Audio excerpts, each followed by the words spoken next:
Hey, what's going on, y'all? Sam the Slam here. Welcome back to a brand new Slam movie review as horror movies continue on. I decided to watch another kind of POV style, found footage style films. I have such a guilty pleasure of these films just to watch through. And, some of them are a lot of them are shit. A lot of them are shit. And, but there's some good ones.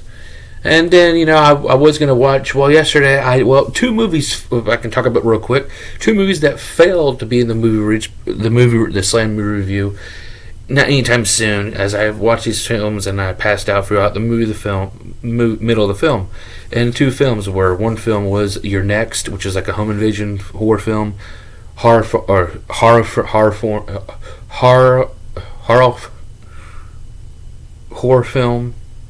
Horror.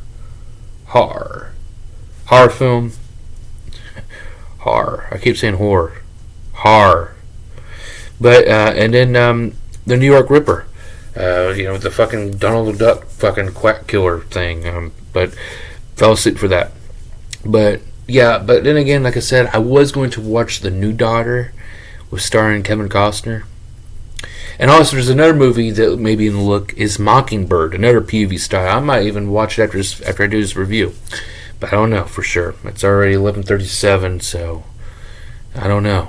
I might just go to bed and shit. But this is what year is this? This is this year. This is 2022. Infrared. This is Infrared. This is a 2022 film, and low budgety, like always. I don't know. Do I have the fucking? I'm on IMDb right now. I'm trying to find the. If this was like. I don't know. It's okay. This Infrared movie,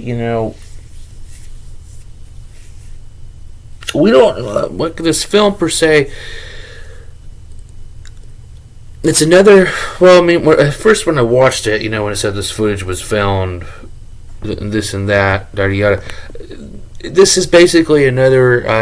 From watching the trailer, this was another. This was a Grave Encounters ripoff. This was like a Paranormal Activity ripoff. But it's somebody's work, and some are okay, and yada yada, and but really, I was really entertained. I was really intrigued watching it. The crappy low budget, but just the dialogue, and I was really interested, like with the woman named Izzy, and then you have Wes, who's basically it's his show Infrared. He's like a paranormal. He's a fucking amateur exorcist person. There's where he goes and he has this producer and this sound guy follow him around, and they're actually pretty entertaining. They were actually cool. They were like side characters. I think Randy and I don't fucking know Randy and Ian or no Rob and Randy, I think. Or something like that, but it was a camera guy, and then there was a sound, the producer guy, and then you had Izzy played by Lee Finity, and Wes played by Jesse Jensen, and him there's some conflict in the middle of when it starts this film between him, Wes, and Izzy, and you're thinking, okay, is this like a girlfriend? Because they have followed her around to do something, to do like a cleansing house, and then they do an exorcism with Wes or whatever, and she does an exorcism on this female. But in this film, but then you think of the characters. Well, she's like, well, does he really want me here? Yada yada. Here I'm thinking it's like a relationship that they're exes and they're trying to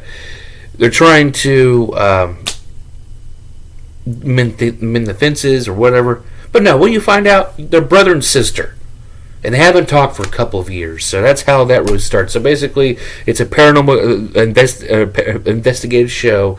Once again, we've seen it before, over and over. But the thing is, though, this was very intriguing. But there was also another subplot, or another thing. It was between this woman named Jane who got into the place first.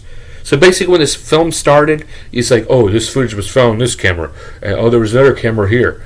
And it starts with her thing, and then yada yada. That's how it starts. It starts with the back and forth with this guy with his show Infrared, and then it goes back to Jane, who went there. She looked like she was going to do a show. She was talking about, oh, we're going to put. She put these little cameras in certain areas and stuff, and then all of a sudden she gets fucking taken away. And also there's the caretaker or the owner, Jeff.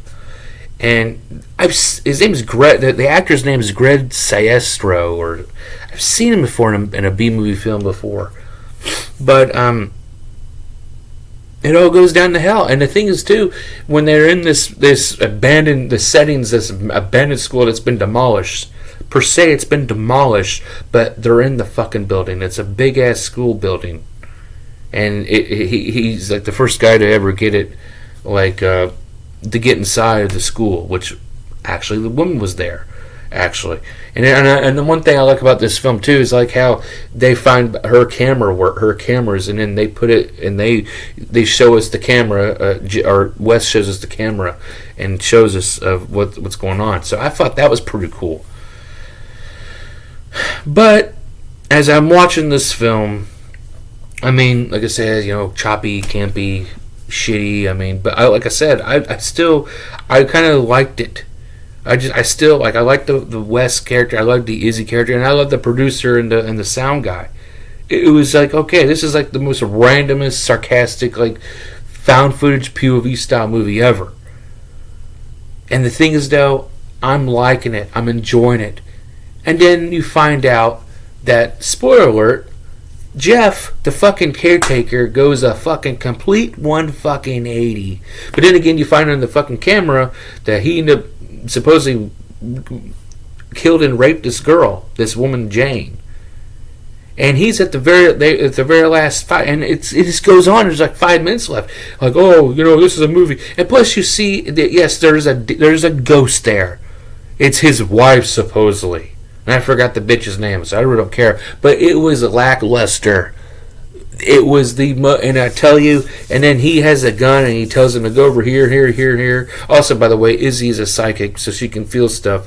There was this moment where she just keeps crying and just, she was okay for us, but this is kind of cringeworthy with Izzy in just certain parts.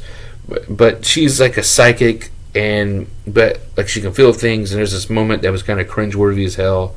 Wes is like, come on, But that Jeff guy this movie was getting good. Okay, where's the death going to happen? Where's the demon going to pop out? They're going to kill you all. Where the fuck is that? Well, the producer fucking gets escaped. He was gone, I think. And then that, like I said, Jeff, the fucking owner, goes ballistic. He has a fucking gun. Well, I'm the producer now, motherfucker. I thought he was going to shoot them all. He keeps going and going. No, he traps him in this like trap door in this room, and he hears singing and shit. And then it's the lights keep flickering, and then all of a sudden, like, there's a woman behind, and it turns around, and it's fucking his wife. He goes, ah! like the fucking the movie cover. That's basically not really. Well, here's the thing, though. It was not like that shit. It was not like that fucking cover. I mean, it had her eyes. Like, it's just, that was the ending. So she just basically scared everybody to death. Because they all fucking, they were all like that. I'm like, wow. And that really is like, oh my God. So that's how it was. Here, it was very entertaining. And this on IMDb, it gets over, let's see here. It's a 4.10 rating. It is a 4.10 rating. I mean, watching it, but then again, it was kind of entertaining. It was kind of entertaining, but the thing is, though, at the fucking end, it just went, and then the fucking ending, scare you to death. There's no blood. just scare you to death. Just this woman, like I said, the movie cover right here, the infrared cover. It just that ends the fucking film. And I'm like saying, should I have this as a thumbs up, because I did like the film. It was kind of entertaining. It's just random as can be, but that fucking ending just is like, yeah, that ending just like really pissed on it. So at this time, I would say, I mean, the film was okay. It was cool, but that ending fucking just really. And I knew. And here's the thing: is I know these films that people die, and some survive, but I know these are going to die. But the thing is, though, I don't care. The way that shot was last, that was shit. That was piss. So I mean, an hour and 28 minutes I've wasted. I'm very thinking about watching another film that I was going to watch before I found this film. So I don't know. I'm going to try to figure it out because it is late. And tomorrow morning I do got to go to the dentist. Well, actually tomorrow afternoon. So I do have enough time to watch another film. Let's hope I should be able to. So, but yeah. So yeah, that's infrared. I mean, if you're a POV found footage like guilty pleasure, or you love the films, check it out. Check out the film. I mean, it was all right. It's just the ending and then the whole fucking stupid shit that really fucked this movie up. And then there's some certain little cringeworthy scenes, and the acting was, like I said, with that Jeff dude, with the owner, the fucking, it was like he was fucking the Barbie Ken, all psychotic at the end, and then he has his fucking wife, like, okay, so his wife's a demon, and he let people come over there or something. We don't even know. They didn't tell us any fucking thing. But that's infrared. I only recommend it for the found footage flick. For horror fans, this is a piss, and most definitely not rewatchable. But I'm STS. Thank you for watching the Slam Movie Review, and stay tuned for more movie reviews to come. Peace.